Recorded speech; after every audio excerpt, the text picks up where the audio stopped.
Bonjour à tous. Bonjour Église Évidence. Quand je dis ça, vous répondez mieux. Quand je dis Église Évidence, vous vous reconnaissez. J'espère que tout le monde va bien. Faites-moi un petit signe de la main si vous allez bien. Évidence Home, dites-nous aussi si tout le monde va bien, si vous avez passé une excellente semaine. Ce matin, on s'apprête à vraiment passer un excellent moment dans la présence de Dieu. Est-ce que quelqu'un est prêt pour aller à la rencontre de Dieu ce matin? Amen. On va lire ensemble un passage en Jean 9, verset 1. Si vous pouvez prendre votre Bible avec vous, Évidence Home de votre côté aussi, si vous pouvez prendre votre Bible avec nous, on va lire les 3 premiers versets. Jésus vit en passant un homme aveugle de naissance. Ses disciples lui firent cette question. Rabbi, qui a péché, cet homme ou ses parents, pour qu'il soit né aveugle. Jésus répondit, ce n'est pas que lui ou ses parents aient péché, mais c'est afin que les œuvres de Dieu soient manifestées en lui. D'autres versions vont dire que les œuvres de Dieu soient manifestées au travers de lui. Amen. Là, ce qui se passe, c'est que Jésus est en train de marcher avec ses disciples et les disciples voient cet homme qui est né aveugle. Il n'est pas devenu aveugle, il est né aveugle. Et donc, ces disciples, ils se disent, mais c'est pas juste en réalité. Pourquoi cet homme est né aveugle et d'autres pas en réalité? Donc, Jésus, à qui est la faute? Est-ce que c'est ses parents? Est-ce que c'est son père, sa mère? Est-ce que c'est ses grands-parents? Mais à qui est la faute? Et ses disciples commencent à questionner Jésus. Et Jésus va leur répondre une réponse qui est surprenante en leur disant, c'est la faute de personne, c'est même pas de sa faute à lui. En réalité, si ça a lieu, cette situation a lieu, c'est pour que ma gloire soit manifestée au travers de sa vie. Et quelques versets plus tard, on va voir que Jésus va prendre de la boue, vous connaissez sûrement l'histoire, il va passer la boue sur ses yeux et il va retrouver la vue. Et à ce moment-là, les gens vont dire, waouh, c'est Dieu qui a fait. Amen. On va se lever ce matin dans la présence de Dieu et je vais partager avec vous une histoire un témoignage. La semaine dernière, à la fin de la célébration, il y a une sœur qui vient me voir et qui me partage une histoire tragique qui est arrivée. Elle a perdu la grande sœur d'une de ses meilleures amies qui est jeune et qui avait toute sa vie devant elle. Et elle était en plein deuil. Et elle m'explique qu'à ce moment-là, quand elle reçoit la nouvelle, elle était avec des amis, elles étaient 4, et elles se mettent dans la voiture et elles commencent à questionner Dieu. Pourquoi, Seigneur? Un peu comme ces disciples qui disent, mais pourquoi ça lui est arrivé à cet homme-là? Et elles commencent à questionner Dieu, pourquoi? Et elles se mettent à prier dans la voiture pour essayer de retrouver un peu de la force et du courage. Et à ce moment-là, dans la voiture, il y avait une des jeunes filles qui, elle, faisait des allers-retours à l'église, mais qui n'avait pas encore réellement eu sa rencontre avec Dieu. Et à ce moment-là, cette jeune fille témoigne du fait que dans la voiture, il n'y avait plus personne qui existait. Elle m'a dit, il y avait un face-à-face avec Dieu. Il n'y avait plus aucune de mes copines, je ne les voyais plus. Mais j'ai eu cette rencontre avec Dieu que je n'ai jamais eue auparavant. Elle m'a dit, Yanis, pourtant j'ai grandi à l'église, je vais à l'église de temps en temps, tu sais, tu me vois de temps en temps, mais ce jour-là, il a fallu qu'il y ait une mort. Il a fallu qu'il y ait un deuil pour qu'à ce moment-là, on se retrouve dans cette voiture, qu'on soit en train de prier et que j'ai ma rencontre avec Dieu. Amen, Laetitia. Il a fallu qu'il y ait une situation qui paraissait peut-être tragique pour que Dieu puisse venir à la rencontre de quelqu'un et pour que sa gloire puisse éclater. Je ne sais pas si toi aujourd'hui tu es arrivé en me disant, Seigneur, mais pourquoi est-ce que ça m'arrive? Pourquoi est-ce que ces choses sont en train de se passer dans ma vie? Pourquoi est-ce que cette situation tragique est en train de m'arriver à moi? Pourquoi je ne vois pas le bout de cette situation? Pourquoi? Et Dieu te dit ce matin, ma fille, mon fils, c'est pour que ma gloire puisse éclater au travers de cette situation. Ce matin, je voudrais que là où tu puisses prendre conscience que les circonstances peuvent changer, les circonstances peuvent être complètement sombres, mais si tu gardes ton focus sur qui est Dieu, si tu gardes ton focus sur le maître des circonstances, alléluia, la gloire de Dieu éclatera forcément de cette situation. Et tu ne seras pas dans le doute, tu ne seras pas dans la peur, tu ne seras pas dans les tribulations, parce que tu pourras dire à la situation, peut-être que tu es sombre, peut-être qu'il y a la mort, peut-être qu'il y a le deuil, mais moi je sais qui est mon Dieu. Et parce que je sais qui est mon Dieu, parce que mon Dieu est toujours le Dieu qui est assis sur son trône, parce que mon Dieu est toujours le Dieu qui est maître des circonstances, peu importe ce qui se passe dans ma vie, même si les circonstances veulent me mettre à terre, Seigneur, parce que toi tu es Dieu, parce que toi tu es toujours assis sur ton trône, alors je te rendrai gloire. Alors ce matin je voudrais que tu dises Alléluia. Je voudrais que tu élèves le nom de Jésus. Je voudrais que tu puisses glorifier son saint nom.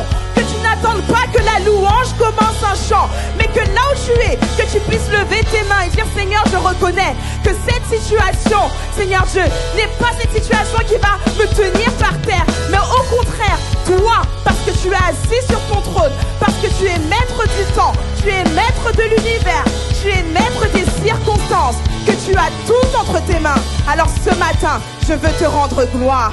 Alléluia. Alléluia.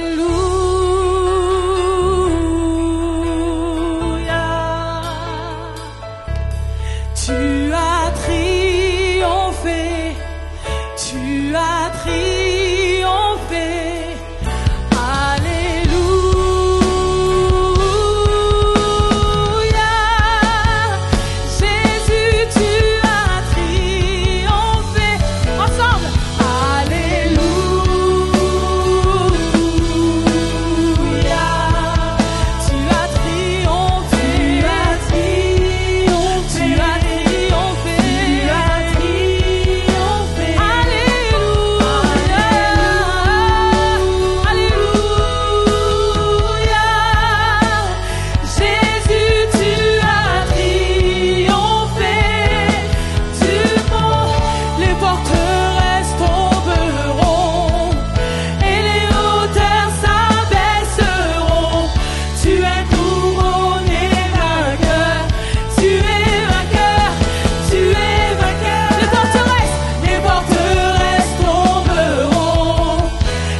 Encore. Alléluia. Alléluia. Tu as triomphé. Tu as triomphé.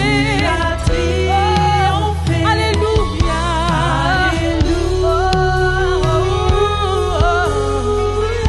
Jésus, Jésus, tu as triomphé du monde. Est-ce qu'on peut acclamer Jésus ce matin? Alléluia. Waouh. Vous savez, d'habitude on est toujours d'accord, mais là je ne vais pas être d'accord avec vous ce matin. Je vais vous expliquer pourquoi je ne suis pas d'accord avec vous. Il y a une image que le pasteur il prend souvent et c'est une réalité. Hier il y a eu un gros concert. Je me tairai le nom. Au Parc des Princes. Et je pense que quand cette star-là, elle est arrivée au Parc des Princes, je pense que même le sol a tremblé. Et nous, on parle de Jésus, on applaudit comme si c'était moi qui passais dans l'allée. Wow. C'est pas normal. Le jubilé, il n'est pas terminé. C'est 365 jours sur 365. Alléluia. Alléluia. Maintenant, j'aimerais faire un petit exercice avec vous. Et s'il y en a qui se reconnaissent, levez la main. Combien d'entre vous ont toutes les raisons, ou au moins une raison d'adorer Dieu? D'accord. Maintenant, combien d'entre vous n'ont pas forcément besoin de raison pour adorer Dieu? Ok. Alléluia. Quand je préparais ce culte, Dieu me parlait depuis un mois de sa gloire. Et je disais, mais Seigneur, ta gloire c'est vaste. c'est grand. De quoi tu me parles en fait? La semaine dernière, je regardais un film et j'ai été captivée par une image d'un roi et du peuple. En fait, quand on parle d'un roi dans un royaume, les personnes qui habitent avec lui sont tous en rapport avec le côté royal, majestueux, etc. Et le peuple est en dehors. Il a suffi qu'une trompette sonne pour indiquer au peuple de se prosterner devant un roi qu'il ne voyait pas. Le peuple s'est prosterné devant un roi qu'il ne voyait pas forcément. Je pense qu'ils ne l'ont même jamais vu, à part quand il faisait une parade. Mais je pense qu'ils ne l'ont même jamais vu. Les seules fois où le peuple a pu avoir une interaction avec le roi, c'est quand le roi demandait à son peuple d'aller combattre l'ennemi pour pouvoir gagner du terrain. Et je posais la question à Dieu, je lui disais, mais Seigneur, en fait, pourquoi tu me montres ça? Et Dieu me disait, pourquoi je te montre ça? C'est parce qu'en fait, moi, je suis le roi des rois. C'est-à-dire que je ne suis pas le roi, je ne suis pas un roi comme tout le monde. Je ne suis pas quelqu'un qui va te demander de te prosterner pour une raison. Mais en fait, c'est toi ma raison à moi. Ma raison à moi, c'est toi. La raison de Dieu, c'est nous tous qui sommes là. À l'instar du film que j'ai vu où le roi demandait au peuple de se prosterner, etc., Dieu me disait, ce roi-là envoie le peuple se battre. Mais en réalité, c'est pour me glorifier moi. Sauf que Dieu, lui, me disait, moi, je vais me battre pour toi. J'y vais en personne. J'y vais en personne pour toi, en fait. Et parce que tu m'appartiens, lui, ce roi-là, il perd des âmes. Moi, je me bats pour toi, pour te gagner. C'est pour te gagner. Et à travers ça, en fait, on remarque juste que Dieu est Dieu, en fait. Il est juste Dieu. Et parce qu'il est Dieu, on doit lui donner toute la gloire. J'aimerais que ce matin qu'on appelle sa gloire à descendre parmi nous, qu'elle envahisse ce lieu, qu'en fait vos cœurs soient tellement en train de glorifier Dieu que vous-même vous soyez méconnaissables. Alors je veux pas que vous regardiez à l'estrade ou au light ou juste glorifier Dieu pour qui il est dans notre vie en fait, tout simplement. Ici et maintenant, que ta gloire descende. Ici et maintenant, que ta gloire descende.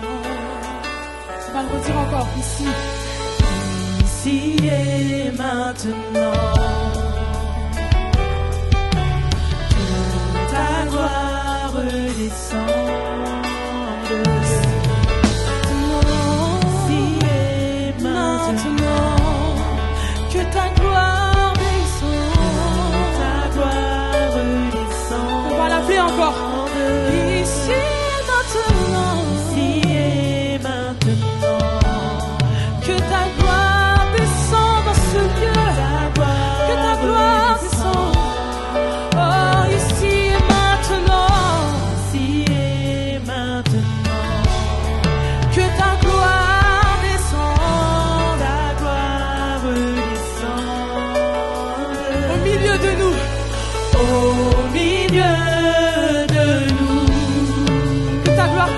Ce matin, Seigneur, au milieu de nous, encore, au milieu de nous, que ta gloire descende, au milieu de nous, encore, que ta gloire descende, au milieu de nous,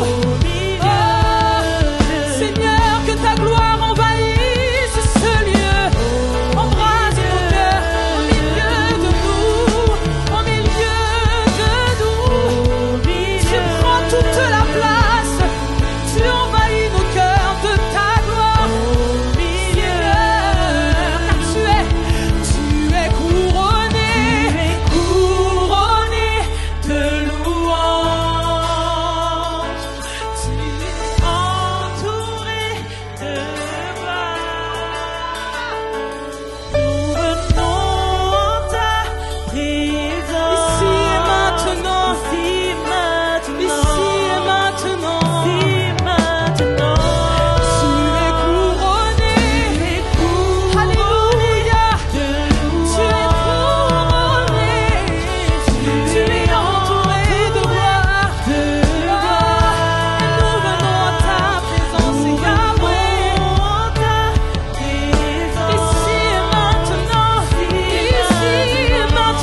ce lieu.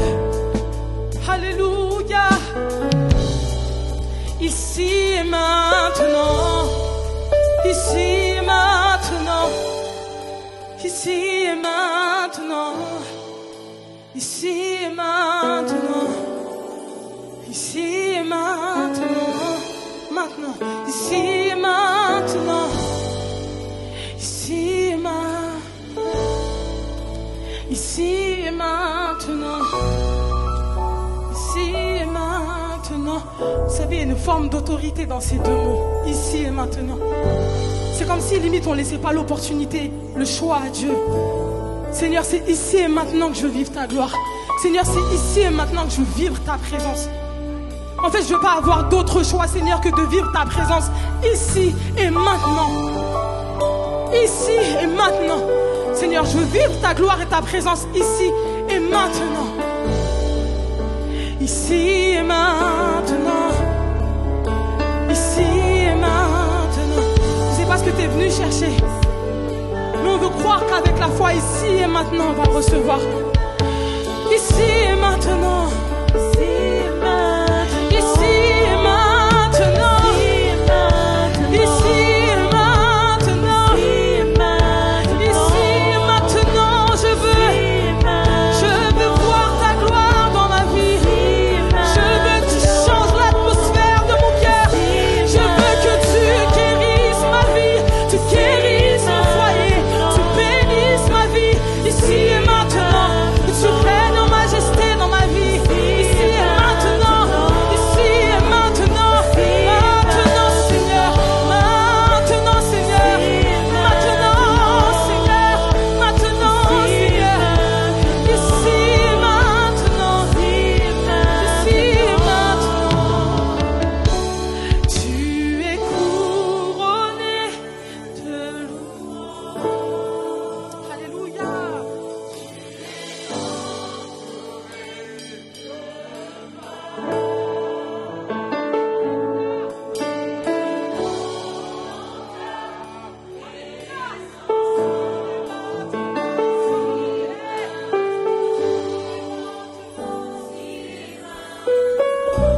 On peut couronner Dieu de nos louanges.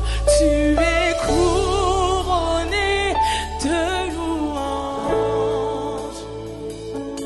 Tu es entouré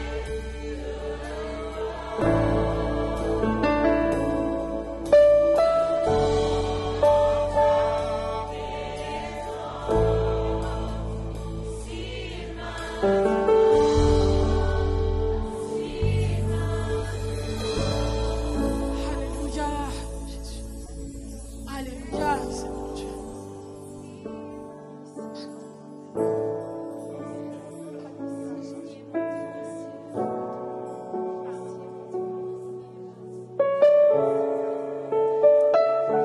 Alléluia, Seigneur Dieu. Vive ta gloire, Seigneur Dieu. Voir ta gloire, Seigneur Dieu. Vive ton royaume, Seigneur Dieu. Alléluia, Seigneur Dieu. Garde nos cœurs fixés sur toi, Seigneur Dieu. Fixés sur toi, Seigneur Dieu. On tourne nos cœurs vers toi, Seigneur Dieu. Notre adoration, notre louange ne dépend pas des circonstances, Père éternel. Mais notre adoration réside dans le fait que tu es Dieu, Seigneur Dieu. Que tu es éternel, que tu es souverain, Seigneur Dieu.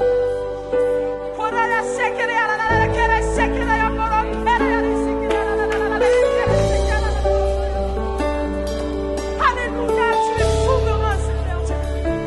Tu es souverain, Seigneur. Tu es souverain, Seigneur. Tu es souverain. Tu es souverain, Jésus. Alléluia. Alléluia, Seigneur. Alléluia.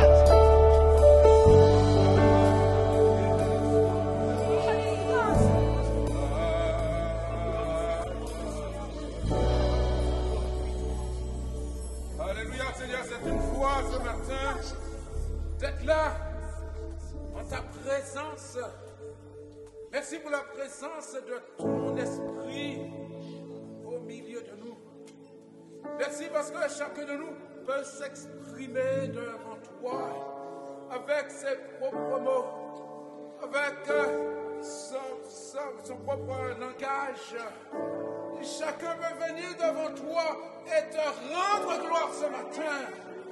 Permets que nos bouches s'ouvrent. Tu nous dis que la bouche parle à l'abondance du cœur. Et je crois que dans le cœur de chacun de nous, il y a quelque chose pour toi ce matin. Il y a quelque chose qui bouge, quelque chose qui monte et quelque chose qui doit exploser pour la gloire de Dieu. Sois élevé ce matin, Père, que chacun de nous puisse lever les yeux vers toi, que son cœur parle, que sa bouche transmette. Seigneur, tu es Dieu et nous nous tenons ta présence. Oh, sois béni, sois béni.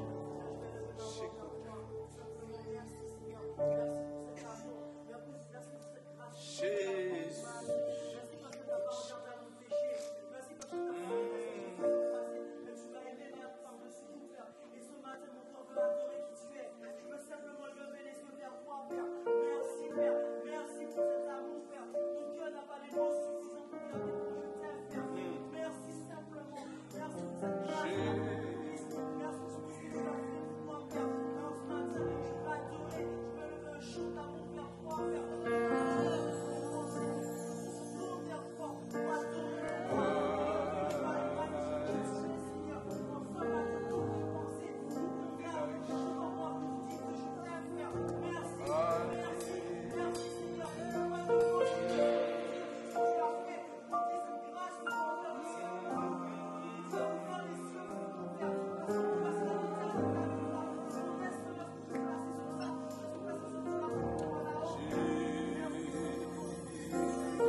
Restera toujours assis sur le trône de gloire. Sur le trône de gloire. Est-ce qu'on peut louer ce matin l'indétrônable? Digne est l'agneau, immolé, saint est le Seigneur, saint est le Seigneur. Je chante à celui qui est assis sur le trône de gloire. On va redire encore. Oui, digne est l'agneau.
qu'il a créé l'univers, créateur de toutes choses.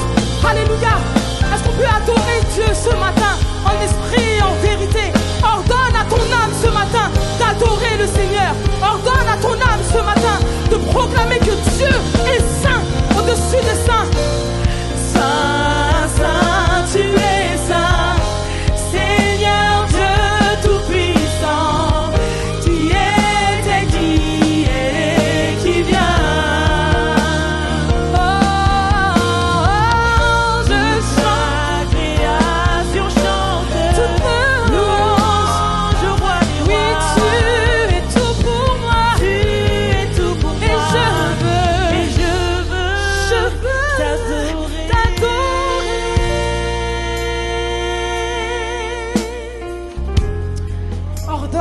Ce matin à ton âme d'adorer.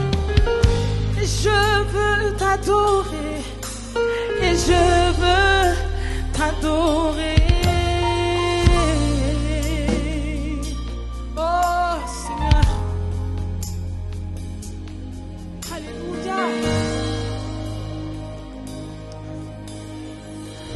La Bible déclare qu'à la vue de Dieu tous se sont écrits et gloire. À la vue de Dieu tous s'écrit gloire.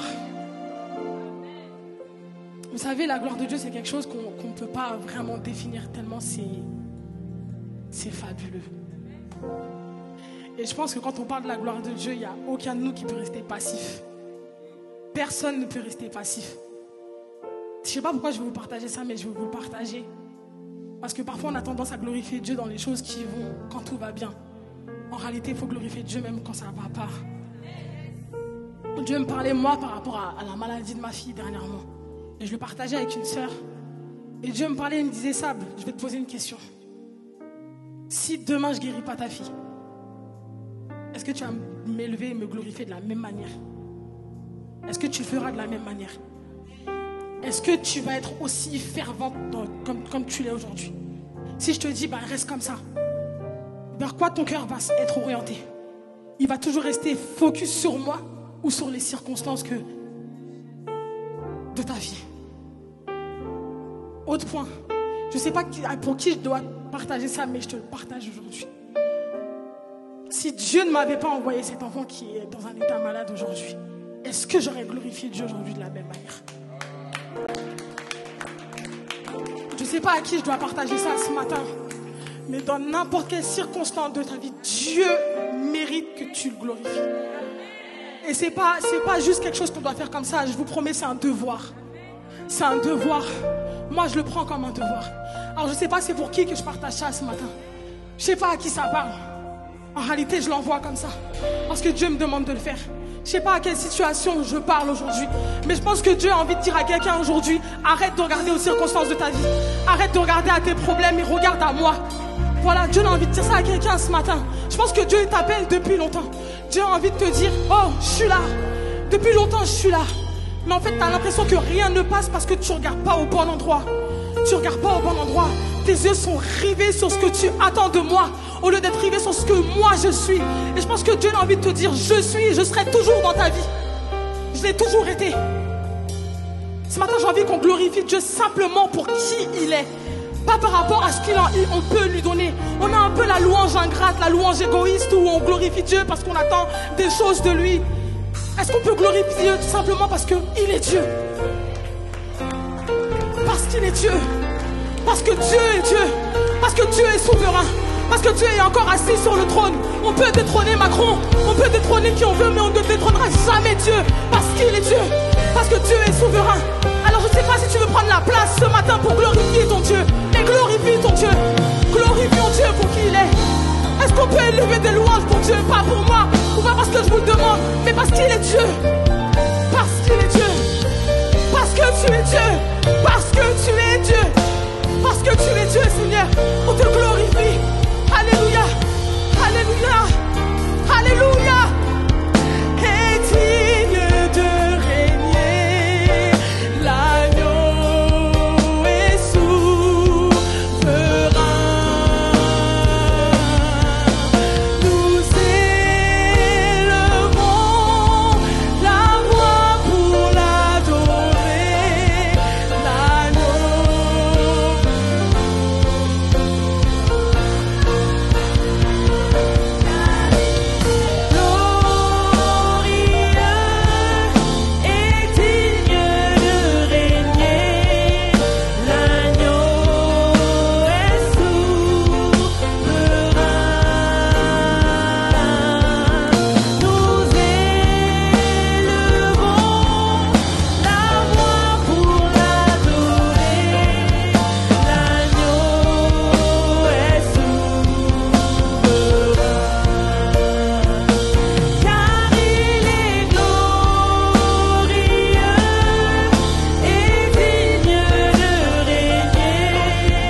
est glorieux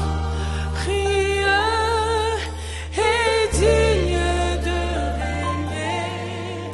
L'agneau est souverain. Nous élevons la voix pour l'adorer. L'agneau est souverain.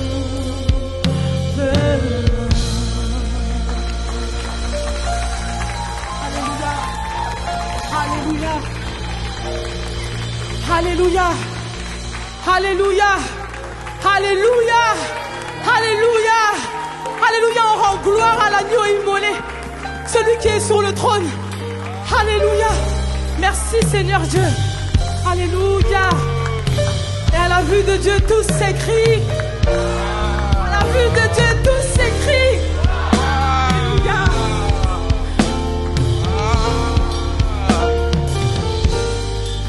Alléluia. Alléluia. Gloire à Dieu. L'agneau est souverain. L'agneau est souverain. Et c'est grâce à l'agneau que nous sommes là ce matin. Au fait, j'ai oublié de vous dire bonjour. Bonjour Église Évidence. Bonjour mes bien-aimés. Que le Seigneur soit béni au milieu de nous. Après l'avoir chanté, élevé, glorifié, nous pouvons entendre sa voix. Que son nom soit béni. Alléluia. Dimanche dernier, notre frère Abed nous a parlé de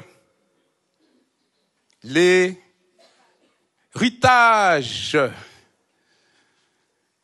Je continuerai sur le même thème de l'héritage.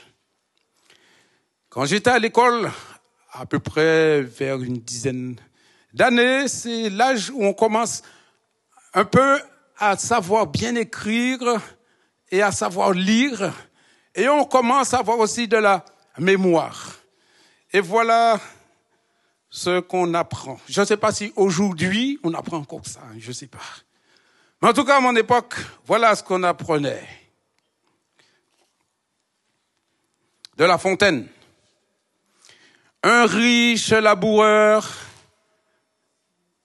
sentant sa mort prochaine, fut venir ses enfants et leur parla sans...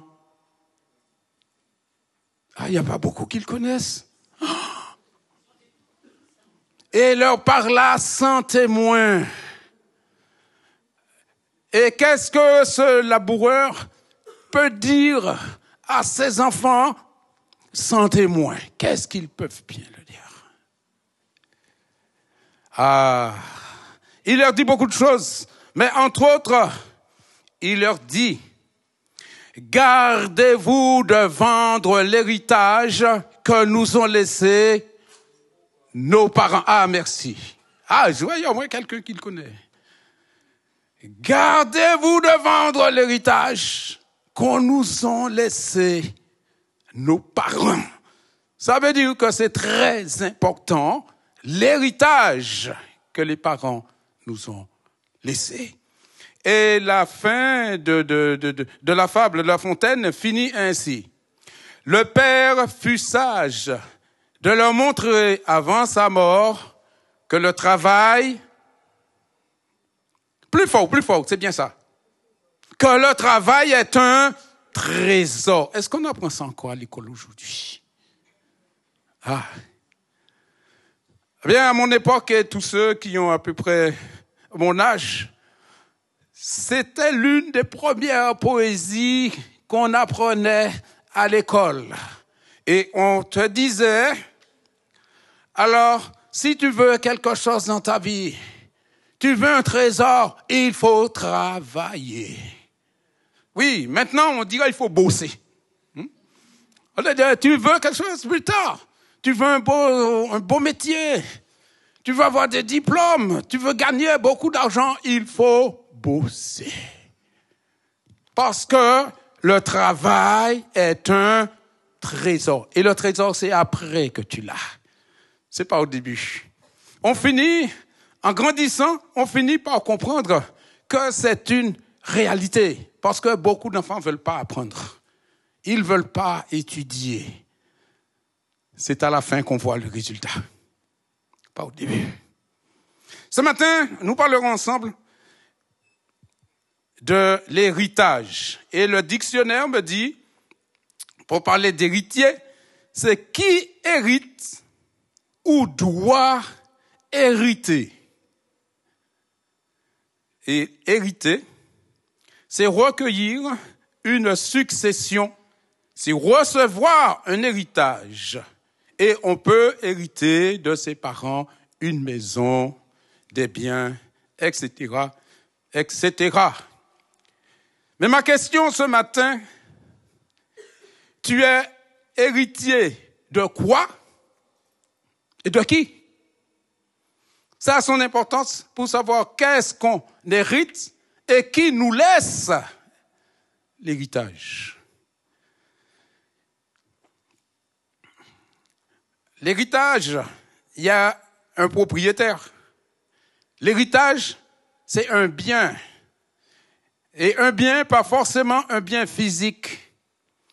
Mais on peut hériter quelques bons principes des parents.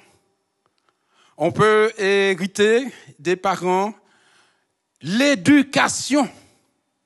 Ah, et ça n'a pas de prix. On peut hériter une belle voiture. On peut hériter des terrains des parents. Mais on peut hériter aussi des dettes. Il y a des parents qui partent et qui laissent des dettes. Et les héritiers héritent les dettes. Et ça, c'est une autre paire de manches. Le souci du propriétaire du bien. La Bible nous en parle et j'aimerais que vous fassiez une lecture avec moi dans le livre de l'Ecclésiaste au chapitre 2.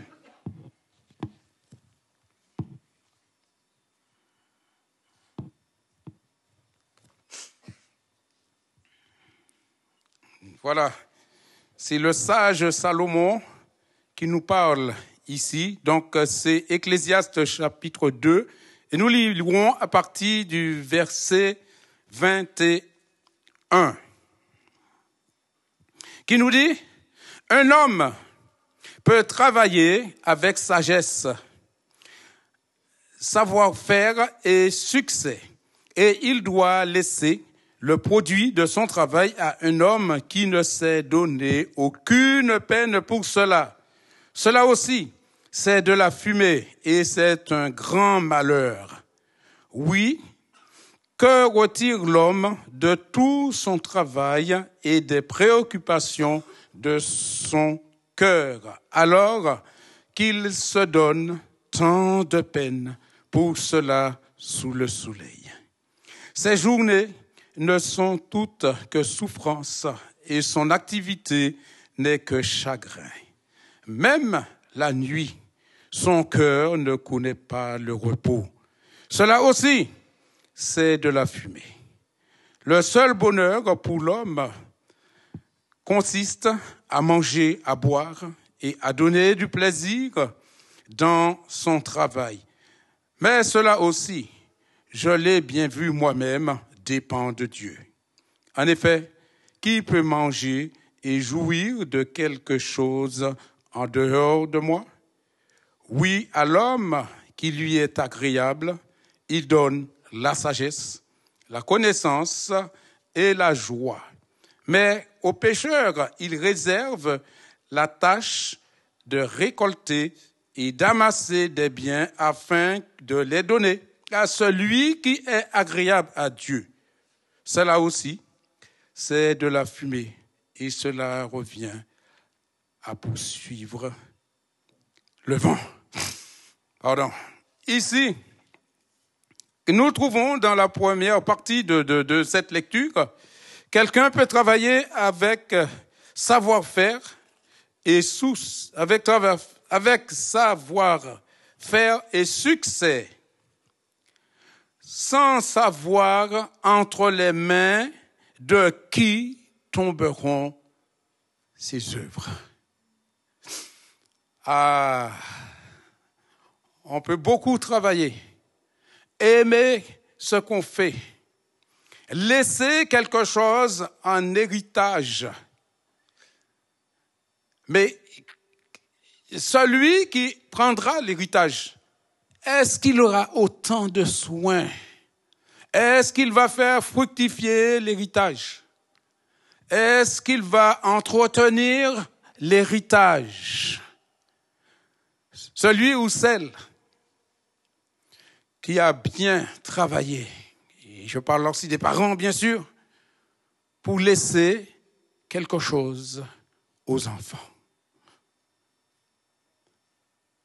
Quel enfant prendra soin? Quels sont les enfants qui vont se lever pour entretenir l'héritage? Parfois, l'héritage, c'est source de disputes, c'est source de colère, parfois meurtre pour l'héritage. Ça peut arriver aussi que dans une famille, il y ait une personne qui soit restée pour s'occuper du dernier parent vivant, pour s'en occuper. Parfois, c'est le parent est malade, en fin de vie, et il y a l'un des enfants qui reste pour s'en occuper jusqu'à la fin. Et le jour que ce parent ferme les yeux, parfois celui ou celle parmi les enfants qui ne s'est jamais occupé, c'est le premier ou la première à arriver et à dire « Que fait-on des biens? Que fait-on de la maison? On vend, je veux ma part. » Ça arrive. Il n'y a pas très longtemps, j'ai discuté avec quelqu'un et c'est exactement ce qui est arrivé. C'est pas soucier de la personne qui s'est occupée de lui parent pendant les derniers temps. Non, c'est pas son problème. L'héritage. Le bien. Et là, nous venons de lire que celui qui laisse le bien a un souci. Qui va s'en occuper?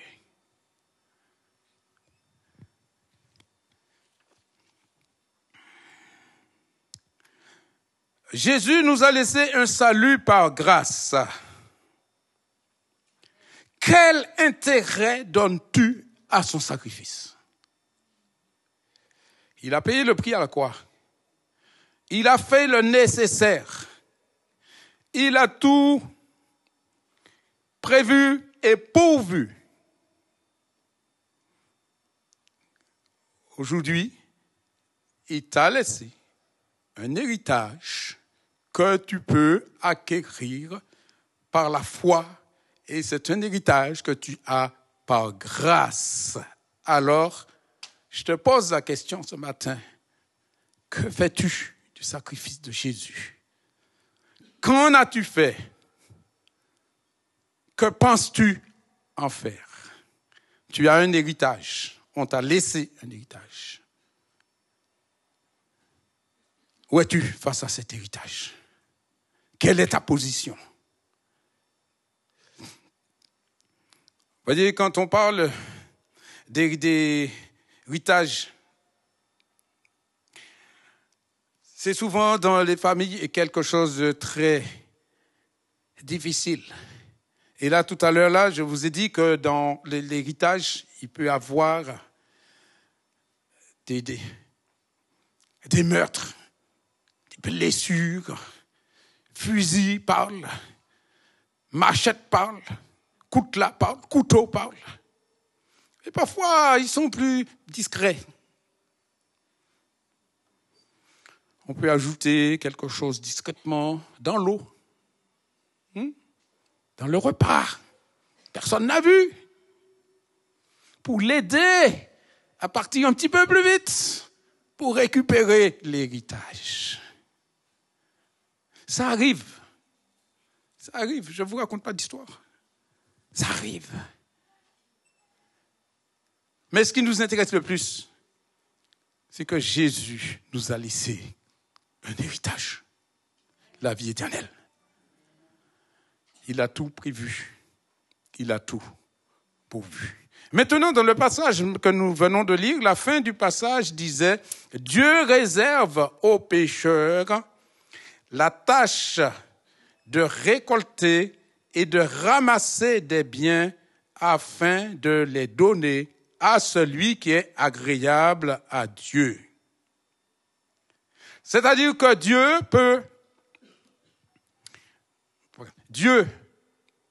peut laisser travailler des inconvertis. Il peut laisser travailler quelqu'un peut-être qui ne se soucie pas de Dieu du tout. Et tout le fruit de son travail, Dieu dit, je le donne à un chrétien. Je le donne à quelqu'un qui me sert. Je donne ce bien-là à quelqu'un qui m'est agréable. Ah oui, c'est vrai. Vous voulez un modèle? Vous voulez un exemple? Ah, la parole de Dieu nous en parle. Vous voulez lire avec moi dans Josué au chapitre 24.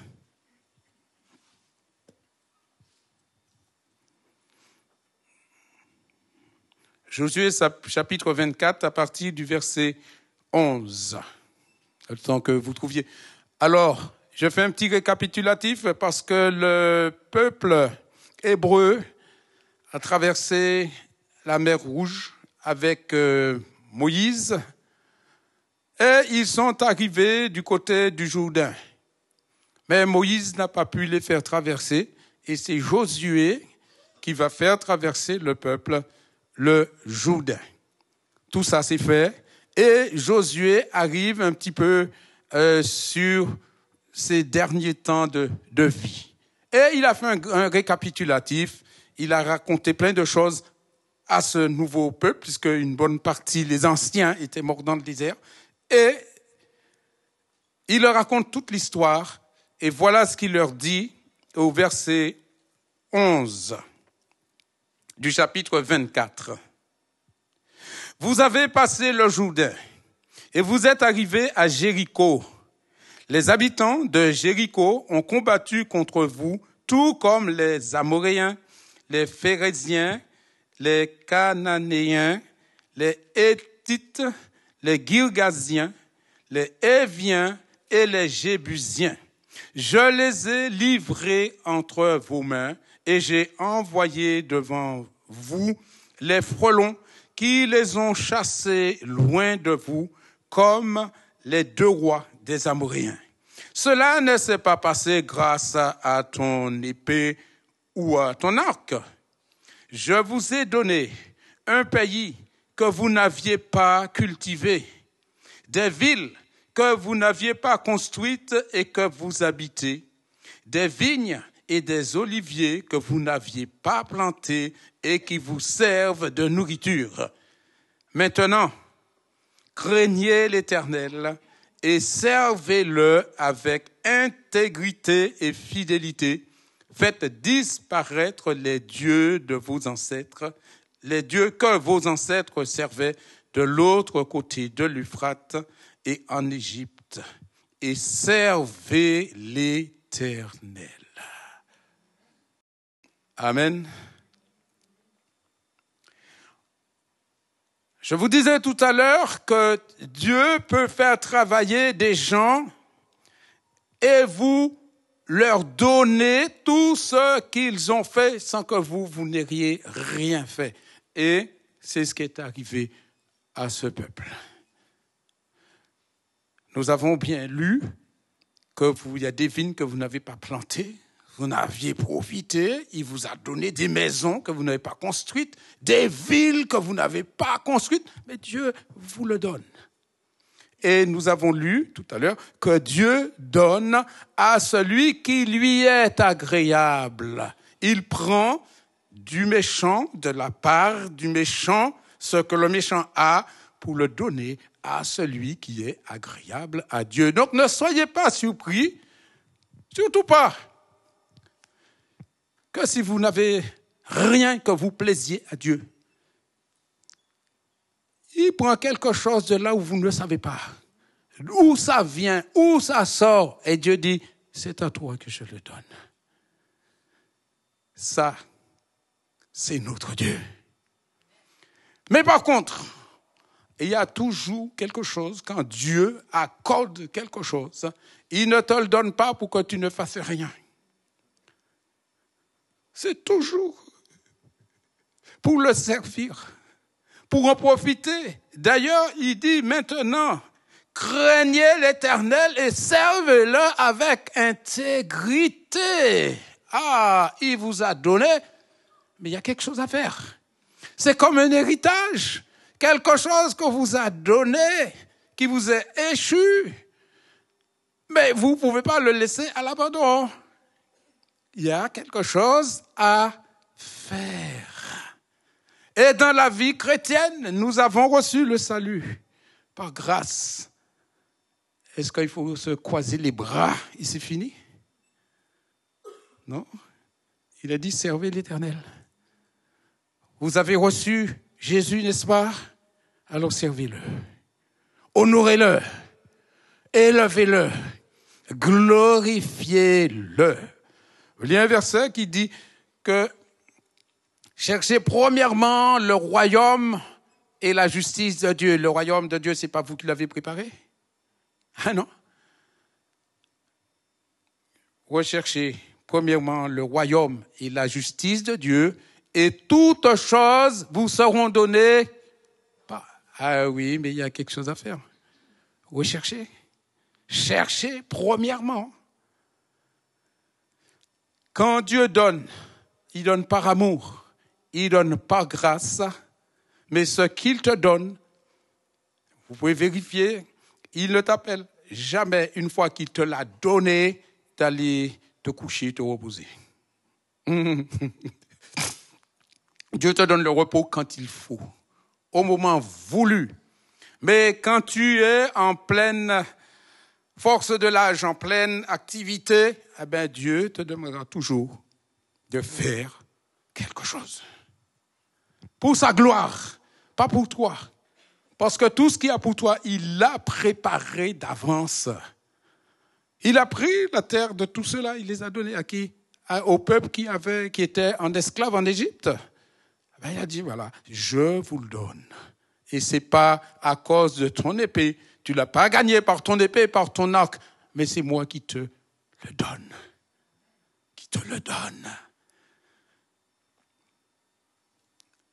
Appuyez-vous. Appuyons-nous sur Dieu. Tout ce que nous avons besoin. Appuyons-nous sur Dieu. Trop souvent, nous nous appuyons sur nous-mêmes. Nous nous appuyons sur un tel. Nous nous appuyons sur une telle. Mais qu'est-ce que Dieu leur dit? Je vous ai donné. Je vous donne parce que vous m'êtes agréable. N'oublions jamais cette partie-là. Parce que vous m'êtes agréable. Choisir son héritage. Est-ce qu'on peut choisir son héritage? Moi, je vous dis oui, on peut choisir son héritage.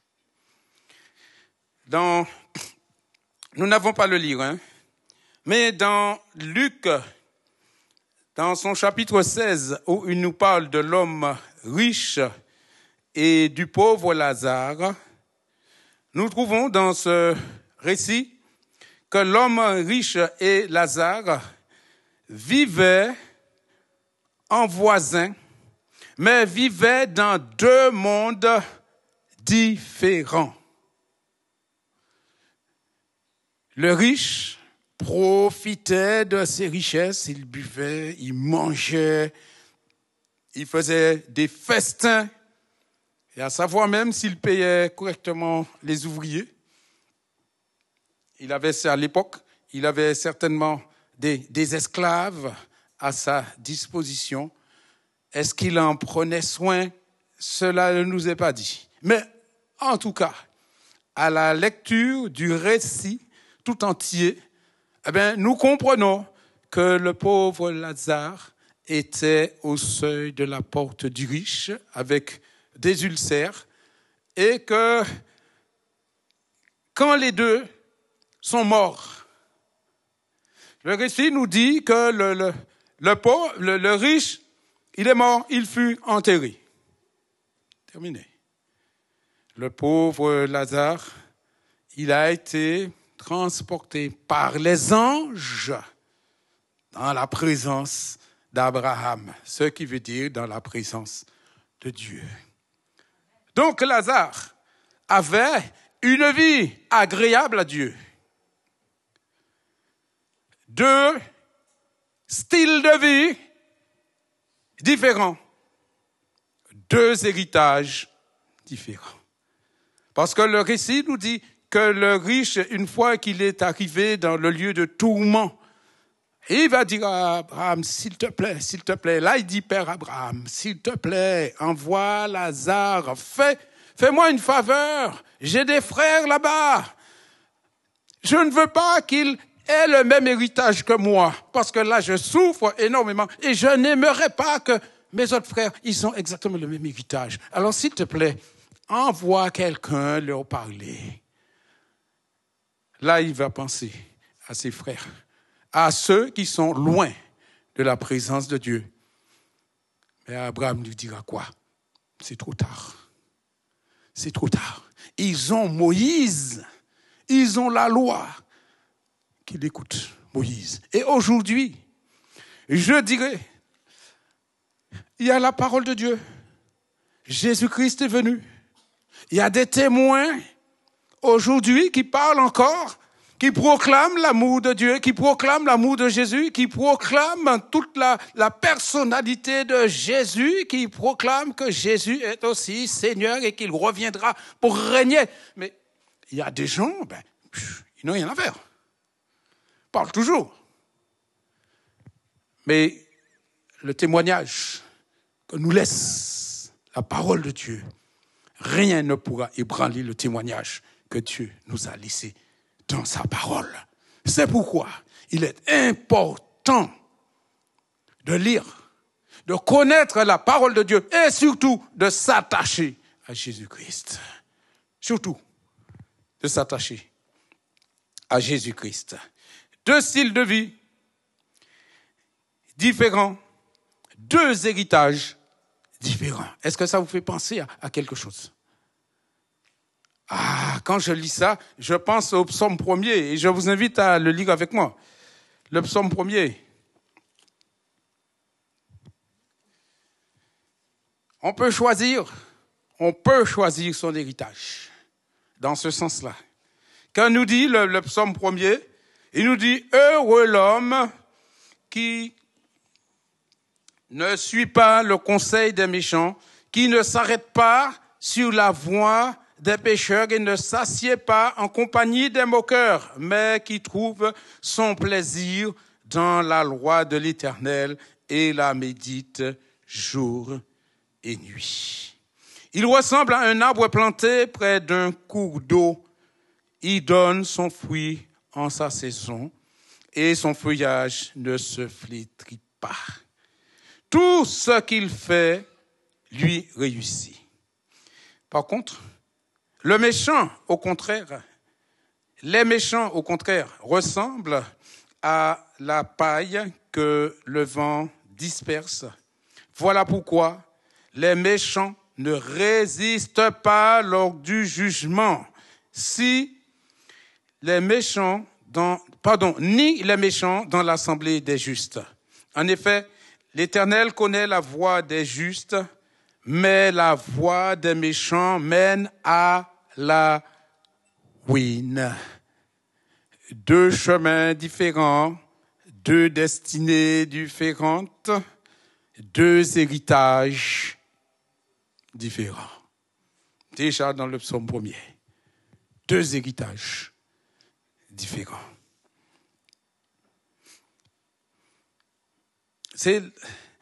L'apôtre Paul nous dit que nous sommes héritiers et co-héritiers de Jésus-Christ. En esprit, jusque-là, nous avons vu des choses, je dirais, plutôt matériel comme héritage. Pardon, excusez-moi. Voilà.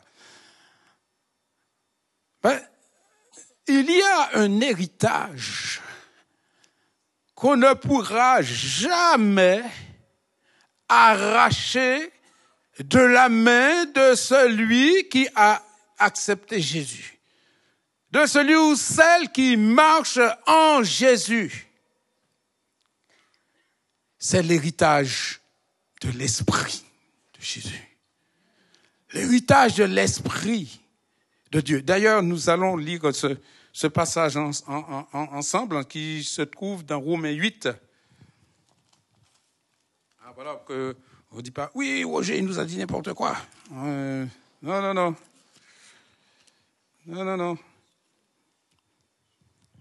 Je préfère me tenir à la lecture de la parole de Dieu qui est le fil conducteur. Romains 8, verset 14. C'est l'apôtre Paul qui s'adresse aux Romains et qui dit, en effet, tous ceux qui sont conduits par l'Esprit de Dieu sont fils de Dieu. Et vous n'avez pas reçu un esprit d'esclavage pour être encore dans la crainte, mais vous avez reçu un esprit d'adoption. Fils adoptif, fille adoptive, par lequel nous crions Abba Père. L'Esprit lui-même rend témoignage à notre esprit que nous sommes enfants de Dieu. Or, si nous sommes enfants, nous sommes aussi héritiers, n'est-ce pas? Héritiers de Dieu et co-héritiers de Christ, si toutefois nous souffrons avec lui afin de prendre aussi part à sa gloire. Le plus important, et c'est ce que je vous disais tout à l'heure, on ne peut pas nous l'enlever. On ne peut pas nous l'arracher. On ne peut pas nous l'extraire. On peut peut-être essayer de vous reprendre un bien. On peut peut-être essayer de vous reprendre un pantalon, une chemise. On peut essayer, même la maison de l'héritage, on peut essayer de vous le reprendre. Mais si vous avez l'Esprit de Christ en vous, qui peut vous l'enlever? Parce que l'Esprit de Dieu témoigne à notre esprit que nous sommes enfants de Dieu. Alors, si l'Esprit de Dieu témoigne à notre esprit que nous sommes enfants de Dieu, prenez tout ce que vous voulez, mais laissez-moi l'Esprit de Dieu. Prenez les richesses, prenez la maison, prenez tout ce qu'il y a à prendre, mais laissez-moi l'Esprit de Dieu. Parce que c'est cet esprit-là qui me rend héritier et co-héritier de Jésus-Christ. Prenez tout ce que vous voulez. Laissez-moi la communion avec Dieu. Laissez-moi, même si le corps périt, si le corps disparaît, mais l'esprit reste en communion. Pourquoi? Parce que mon héritage est là. Je sais, étant héritier de Dieu et co-héritier de Jésus-Christ, eh bien, prenez ce que vous voulez. Je suis attaché à Jésus. Vous ne le voyez pas, mais en esprit, je sais. Je suis attaché. Dieu m'a attaché. Et Dieu agrée que je sois attaché à Jésus. C'est pas moi qui viens, il m'a choisi. C'est lui qui m'a choisi. Je n'ai fait que le suivre et d'accepter de le suivre. Tout simplement. Pour que je puisse enfin arriver au temps prévu pour que je puisse prendre part à l'héritage qui nous est réservé. Parce que nous sommes enfants de Dieu. Dieu étant le Père, et le Père laisse l'héritage à ses qui sont des et co-héritiers avec. Et ça, c'est la partie spirituelle. Rien ne pourra nous enlever. Levons-nous, prions ensemble. Alléluia. Ah, sois béni. Alléluia. Ah, notre Dieu, dans ce bas monde, combien de gens se disputent pour un héritage périssable? Combien de gens se font la guerre pour un bout de terrain, pour une maison, pour quelques euros sur un compte bancaire. Et ils se font la guerre. La famille est éclatée à cause d'un héritage. Mais nous, ce matin, Seigneur, nous savons de par ta parole que notre héritage est celui que Dieu le Père nous a laissé en la personne de Jésus-Christ et que rien au monde ne pourra nous le séparer parce que c'est un esprit le plus beau, le plus grand héritage, c'est l'héritage que nous avons en esprit. Et ce matin, Père, permets-nous de te dire merci parce que nous n'avons pas à préparer. C'est pas par nos activités, c'est pas par nos forces. Ce n'est pas non plus, Seigneur, parce que nous avons la possibilité les moyens de. Non. Tu nous as tout donné par grâce. C'était immérité, mais tu nous l'as accordé par grâce. Et nous voulons par la foi saisir tout cela par la foi. Alors ce matin, Seigneur, accepte notre adoration ce matin. Accepte notre louange ce matin. Comme nous acceptons le sacrifice de Jésus pour notre vie, accepte notre louange ce matin. Accepte notre adoration, Père. Dans le précieux nom de Jésus. Oh, monde, prends tout. Mais laisse-moi Jésus. Prends tout. Tout le monde, prends tout. Prends les biens. Tous les biens matériels. Mais laisse-moi Jésus. Laisse-moi Jésus. Alléluia.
Tout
Alléluia.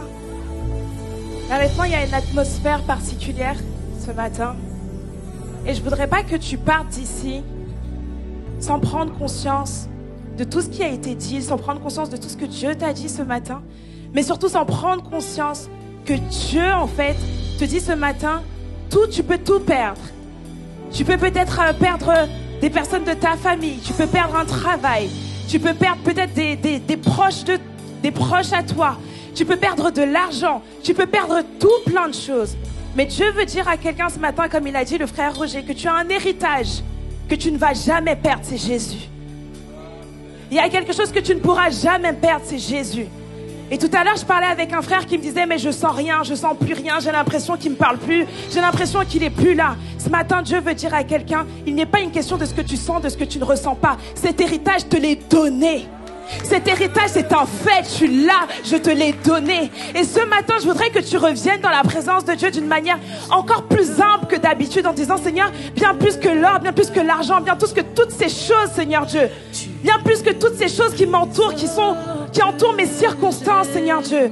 Ce matin, je veux avoir cette rencontre particulière avec toi. Je dis, Seigneur, donne-moi Jésus. Juste toi, Jésus. Juste ta présence. Même si mes amis ne comprennent pas, mais je veux goûter à ta présence ce matin. Je veux goûter à qui tu es. Peu importe mes circonstances, peu importe ce qui s'est passé dans ma semaine. Ce matin, Seigneur Dieu, je veux prendre conscience que si je t'ai toi, en réalité, j'ai tout ce qu'il me faut. Alors je vous invite à reprendre cette chanson comme une prière ce matin et à le déclarer comme une prière qui va complètement changer ta vie.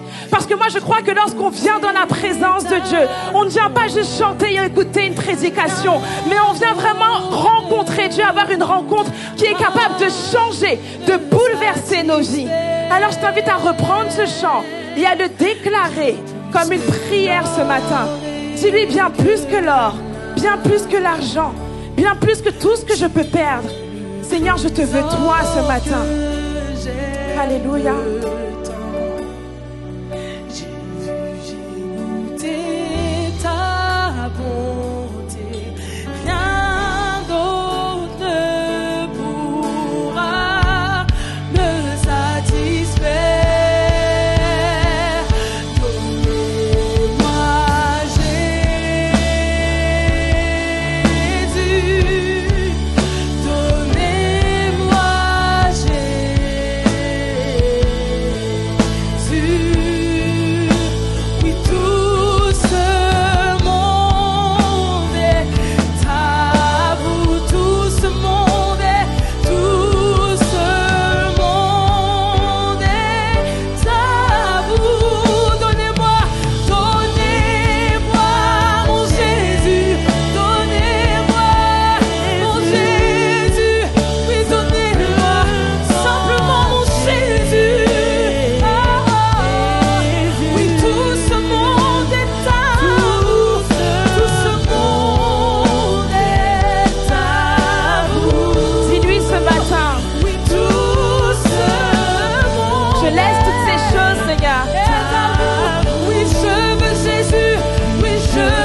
encore.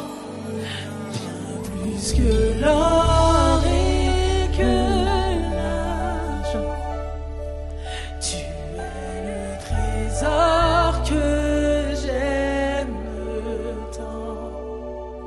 J'ai vu, j'ai goûté ta bonté, rien d'autre ne pourra me satisfaire. Alléluia. Est-ce que quelqu'un peut rendre gloire à Dieu? Est-ce que quelqu'un peut célébrer le nom de Dieu? Est-ce que quelqu'un peut crier gloire soit rendue à toi, Seigneur, ce matin? Parce que bien plus que l'or, bien plus que l'argent, je t'ai toi, Jésus. Alléluia. Alléluia, Seigneur Dieu. Merci, Père. Merci pour ce précieux cadeau que tu nous fais ce matin. Merci pour ce précieux cadeau. Et tout le monde peut dire Amen. Amen. Je vous invite à prendre place dans la présence de Dieu.